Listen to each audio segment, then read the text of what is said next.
Saya adalah seorang hotelier, dan saya senang sekali menjadi hotelier. Apa itu hotelier? Hotelier adalah orang yang bekerja di dunia perhotelan, baik itu pemilik, manajer, atau karyawan. Hotelier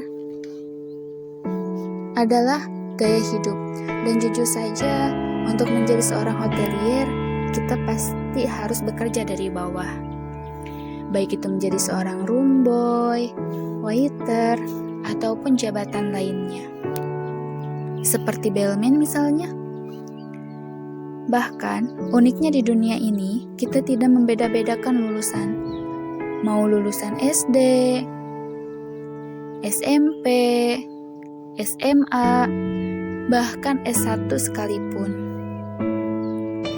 Kalau enggak mau bekerja dari bawah dan tidak mempunyai jiwa melayani dengan hati, kelihatannya tidak akan pernah bertahan di dunia hospitality industry ini. Hari ini, dunia hospitality dari mulai airlines, hotel, restoran mengalami masalah yang berat. Tapi, saya mau mulai cerita ketika Indonesia terkena wabah SARS ataupun flu babi. Banyak karyawan-karyawan bekerja di hotel dan restoran, dan ketika ada wabah itu, hotel kami merasa rugi besar karena tidak ada tamu. Dan pada saat itu, kami dengan sukarela mengambil cuti tanpa dibayar, atau yang dikenal dengan unpaid leave. 3 bulan lamanya, wabah itu menghancurkan bisnis hotel, tempat para karyawan bekerja. Dan akhirnya, mereka bisa bekerja kembali dengan membangun semua dari awal lagi, termasuk kegiatan marketing. Jujur saja, market kembali normal paling tidak minimal 6 bulan. Berat bagi kami, tapi kami lakukan itu dengan senang hati, karena kami mencintai pekerjaan kami. Kami benar-benar bahagia ketika melihat tamu kami tertawa, bahagia, dan yang paling penting, mereka mempunyai pengalaman yang tidak terlupakan selama mereka berada di resort kami. Tidak terasa, sudah beberapa bulan ke belakang, saya merasa sepi karena tidak ikut lagi berpartisipasi di hospitality. Ketika pemerintah mengumumkan sektor pariwisata berturut-turut menjadi penyumbang devisa terbesar negara.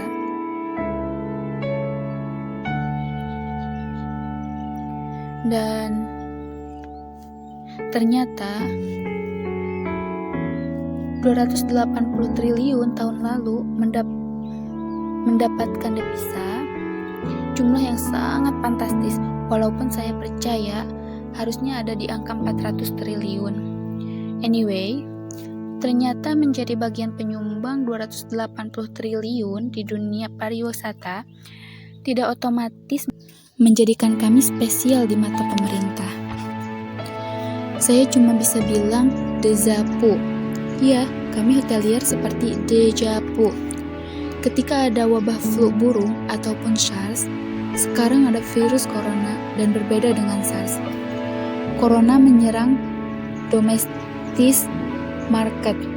Kalau zaman dulu, SARS itu hanya menyerang international destination. Bintan, Bali, Batam, dan Yogyakarta. Sekarang, virus corona mereka menyerang seluruh kawasan. Bahkan domestic market kena problem. Bapak Presiden sudah membuat keputusan tanggap darurat sampai beberapa bulan di tahun 2020. Yang artinya semenjak beliau umumkan sampai dengan Mei 2020 akan ada penurunan pemasukan sampai 90% di semua daerah. Apa artinya ketika ada wabah ini? Piutang akan semakin lama dibayar oleh klien-klien kami, seperti BUMN, government, ataupun swasta.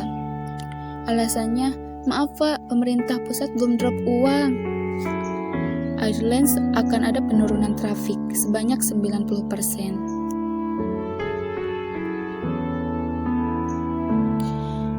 seperti pramugari, pilot, banyak sekali yang dirumahkan.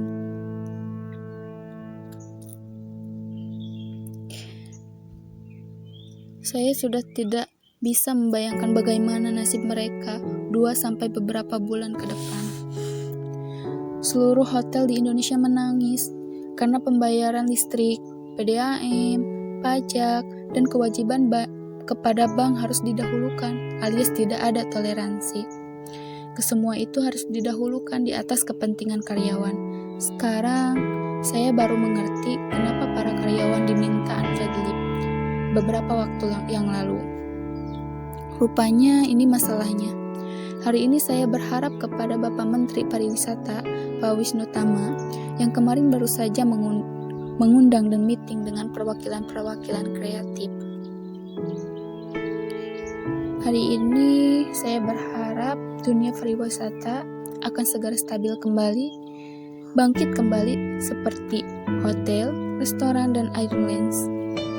Dan kami mohon kepada semua orang, kami dari segenap dunia hospitality industry meminta agar kita semua selaku warga Indonesia agar selalu berpartisipasi untuk memulihkan kembali Indonesia kita dan mengikuti arahan dari pemerintah untuk kebaikan kita semua.